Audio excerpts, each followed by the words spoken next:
Missed every string.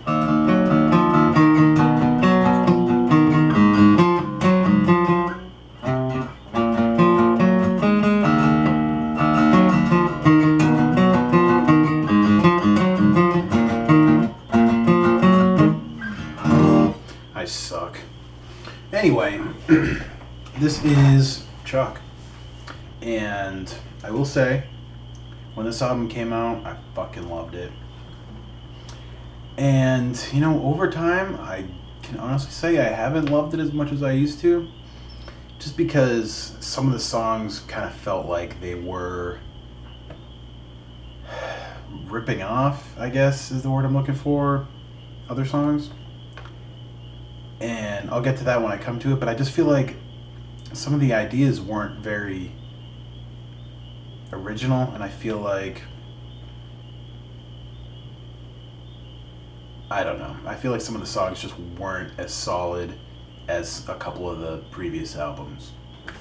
So anyway, the intro's pretty cool. I mean, I don't think it's anything crazy, but you know, it definitely gives you a good feel of how that overall album's gonna sound. It definitely fits.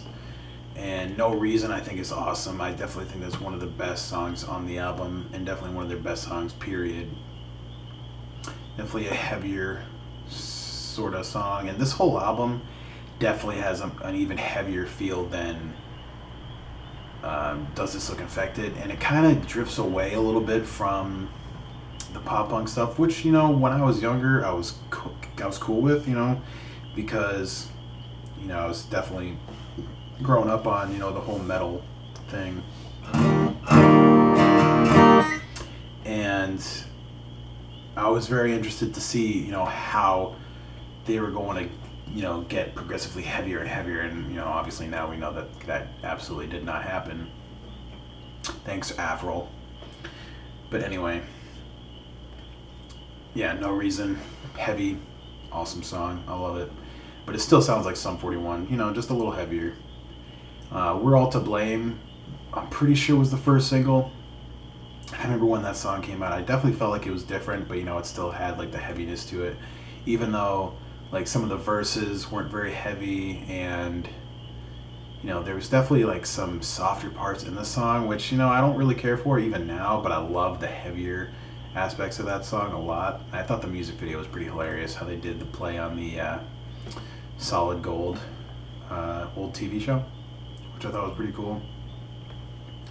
Angels with Dirty Faces, I do like that song a lot. And actually looking at a YouTube video of this, you know, just the full album, and it says Angles with Dirty Faces, so good job. Anyway, it's definitely a darker song, but I feel like it's really cool, and I just like how like dark and kind of gritty it sounds compared to some of the other stuff that they've done. And if you didn't know, yeah, Angels with Dirty Faces is the name of the movie that Kevin McAllister in Home Alone is watching. And that movie actually isn't even real. That movie was made for Home Alone, just for him to be watching. That's not an actual movie. And in the second movie, Home Alone 2, he's watching Angels with Even Filthier Souls, I think it's called, or Dirtier Souls, something like that. Not that you really care, I'm sure.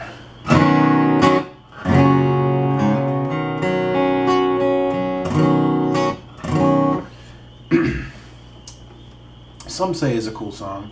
I do like that one. It's definitely, you know, a softer song. It's mostly acoustic, if not all acoustic. No, it's not all acoustic, but it, you know, a lot of it's definitely softer, and I definitely think they pulled that off. You know, not a lot of their songs really sounded like that. Coming, you know, from like the first couple albums they did, there weren't a lot of songs from them like that one, and I think they definitely did a good job. Now here comes the song that always kind of left me on a sour note, and that's The Bitter End. And I will say, if I never listened to Metallica, I probably would have loved this song. I just feel like it's a great song overall, and you know, the guitars are awesome. It's heavy, you know, Dave's going crazy with the lead and stuff. But if you've never listened to Metallica's Battery, then you have no idea that this song is a complete rip-off of that song. Like, everything about it except for, like, the, just, like, the slow guitar intro for Metallica's Battery. Other than that, you know, the song structure is almost identical, and the lyrical melodies are almost identical. The solos are almost identical, you know, and it's just like, come on, you know, I know some people will say, you know, it's a tribute to them or whatever, but, you know, fuck that. You can come up with an original idea. I don't know. It's too close for me. You know, they could have changed a lot to make it a little different, and, you know, maybe it was one of those things that they didn't realize they were doing it. You know, you listen to so much of the same music over your whole life, and you just have like a certain rhythm just in your head just all the time, and, you know, you write a song, you think, oh man, you know, this is the original thing I came up with and I love it, it sounds awesome, and you don't realize at first that, oh, that's a song that I've been listening to for 15 years that I just completely brain farted on. And maybe that happened and they just didn't realize until it was too late that they brain farted that bad. I don't know. So after that is Open Your Eyes. And that one I feel like doesn't really stand the test of time for me. I feel like it's an okay song. You know, it's not a bad song, but it's a forgettable song for me. I don't really think it is that special personally. Slipping Away is another weird one. It's definitely another softer one, kind of like Some Say, but the you know, the lyrics are definitely very dark, and the whole outro with like the violins and stuff. I'm pretty sure that's that song. I could have a completely different song in mind right now, but I'm pretty sure that's the song that just has like the violins and maybe even cellos or whatever, just like the, you know, the orchestra sort of thing at the end that just kind of draws out. It's just kind of creepy and just weird, and I don't know, it's just kind of a depressing song overall. Another one I like, but I didn't really, you know, fall in love with ever was I'm Not the One. You know, it's definitely a song that, at least when it came out, I enjoyed. I didn't really skip it or anything like that, but it wasn't the one that I put on the album to listen to. You know, it's not like it was We're All to Blame or 88 or Welcome to Hell or anything like that. You know, those are the sort of songs that definitely stand out on the album for me. Not so much I'm Not the One or There's No Solution or, you know, Open Your Eyes. That being said, I like Welcome to Hell a lot. I love the bass solo in it, even though it's kind of short, but I definitely feel like Cohen's bass playing definitely needed a bit more showing off. You know, like, he doesn't get to show off his skills, I feel like, that much in Sum 41 songs. I know, even though if you listen to it, there's definitely like some cool bass lines in a lot of their songs, but I feel like he doesn't really get a lot of the spotlight very often, so it's cool to hear him in that song.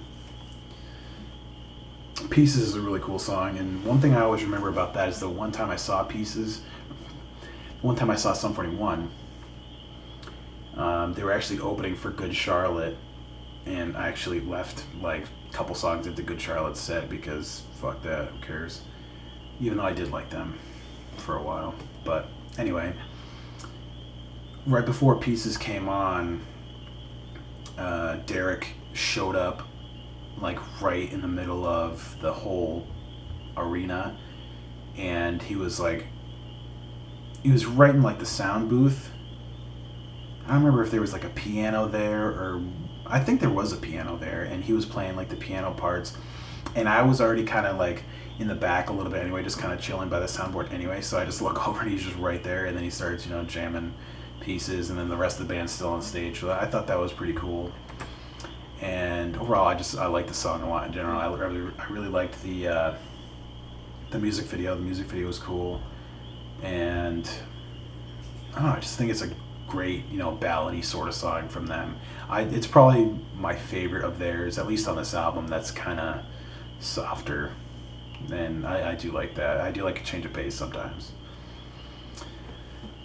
There's No Solution, like I said, is just one of those kind of forgettable ones. I mean, the guitar's pretty cool, you know. It's your typical sort of filler Sum 41 song, even though they apparently have no filler. But I don't know. I feel like that's one of those songs where it's just like I could take it or leave it. 88 is definitely not one of those songs. I love 88, and I feel like a lot of people like that song. I definitely feel like it's a fan favorite, even though it was never really like a single or anything like that. The guitars are awesome. It's a nice longer song. I like bands that play 4 or 5 minute songs instead of 2 and 3 minutes, and I like that. Even though there's sort of like the drawn out kind of softer bridge after the guitar solo, but that's Sum 41 for you. Then there was a couple bonus tracks that I thought were pretty cool. Newts I liked a lot. I really like the guitar on that song. But other than that, I mean, I feel like the song I feel like it recycles a little bit of Sum 41 sort of melodies and structure a little bit, but I can't really pinpoint what it is. I just feel like it's one of those songs that I've almost kind of heard before, but I'm not sure what it is. But anyway, I do like it. Moron is one of those songs that I don't really remember that well. I mean, I just listened to it before I put this video on, and I definitely remember it a little bit, but it wasn't one of those songs that I ever listened to that much. It was always the other two bonus tracks that I listened to a lot. And I'm pretty sure this was on...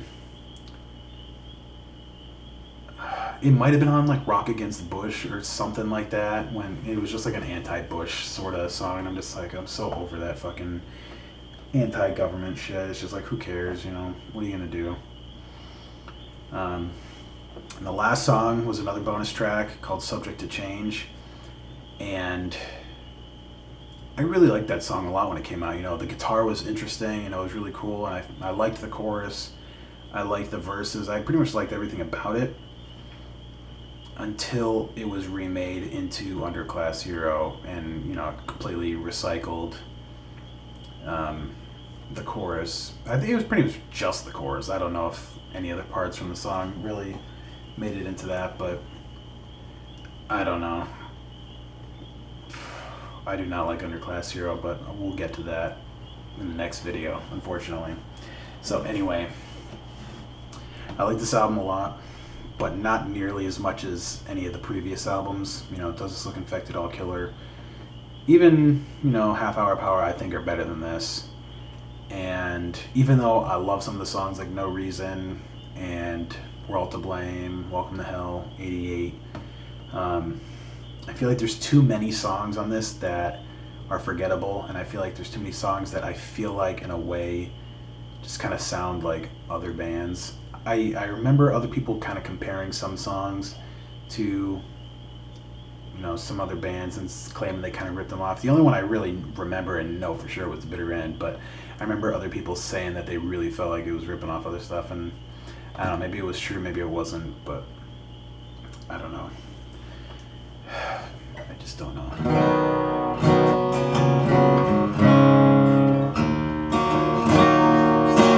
So anyway, hope you enjoyed the video.